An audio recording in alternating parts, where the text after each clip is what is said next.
Good morning, everybody. I'm doing my own StreamYard for the first time, so bear with me.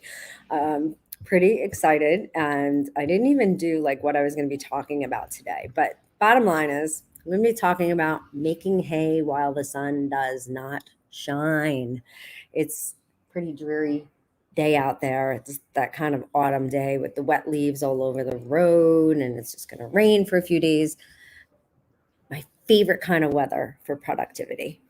Although I did just book a 2 week trip to my Dominican Republic condo, but that's business as well.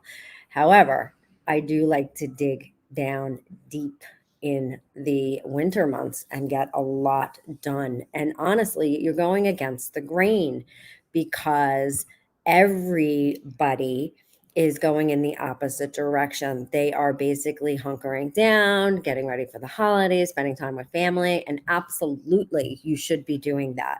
But it's not a choice. You don't have to choose between productivity and quality family time and time off.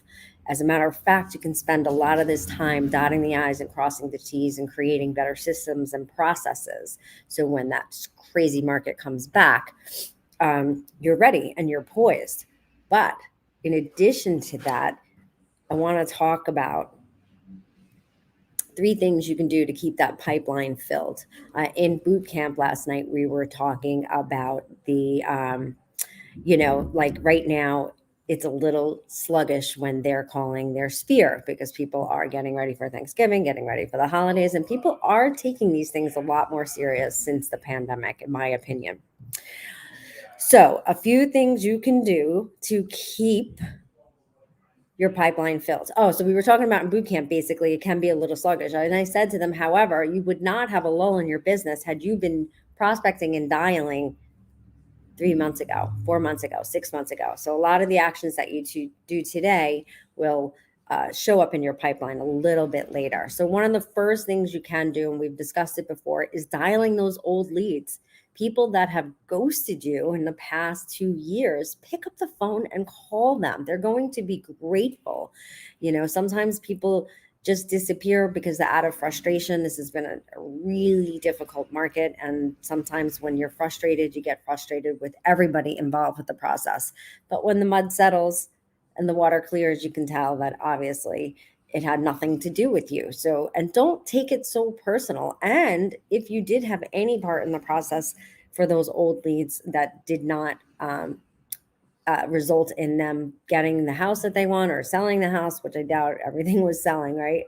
Then you want to take personal responsibility. Everybody can relate to making mistakes. So do not be afraid to reach out to these old leads. In fact, it really catapults you into a leadership position.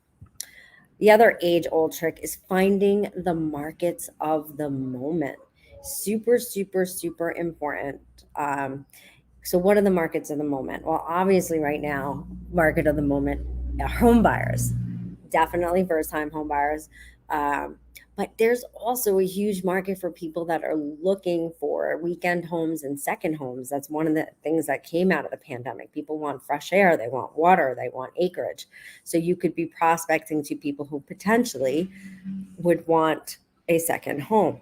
You could obviously, rental market is super hot as well. You could have a really great sideline of rental business. It's great cash flow. You want to be careful with fair housing issues and whatnot. You definitely want some serious training if you're going to get involved with rentals. But rentals is definitely another market of the moment. So are multifamilies. You might know of some off-market multifamilies. You can start reaching out and prospecting to them and letting them know it is one of the hottest markets there is right now. Um, and so on and so forth. And each market is different. So you want to spend a little bit of time trying to identify what those markets of the moment are and make sure that you are adding that to your prospecting, okay, and to your conversations and to your dialogue. And last but not least, double down on your sphere. And yep, be the pig. I kind of rekindled with an old leader of mine, Sean Rawls, recently, and it was one of his expressions, and I don't know where he got it from, but basically he would say at breakfast, be the pig. The chicken's not all in, but the pig is. So be the pig, double down on your sphere, and believe in yourself. Stop being afraid to make these calls because you feel like you're bothering somebody. And this isn't just for real estate. This is in general. You really have to understand who you are and what you have to offer, and be very confident in that. And know that you're not bothering people. You are simply providing valuable information and services to the people that matter the most to you. The people that if you pick up the phone and say, "How are you?"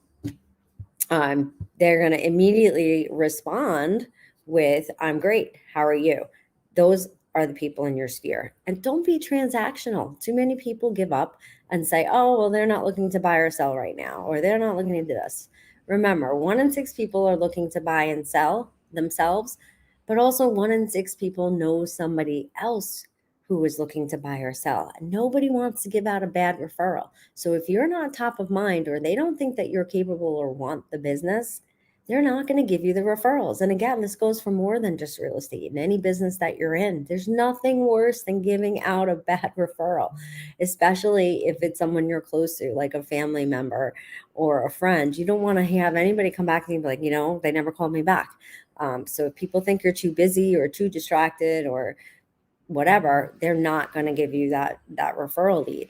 So double down on your sphere and be the pig. So this is Jennifer Marr. I think I did pretty good running my first uh, StreamYard on my own. If there's anything I can help you do to be more successful in real estate or in life, please shoot me a message. I want to help you work through to breakthrough. Have a great weekend and make it productive.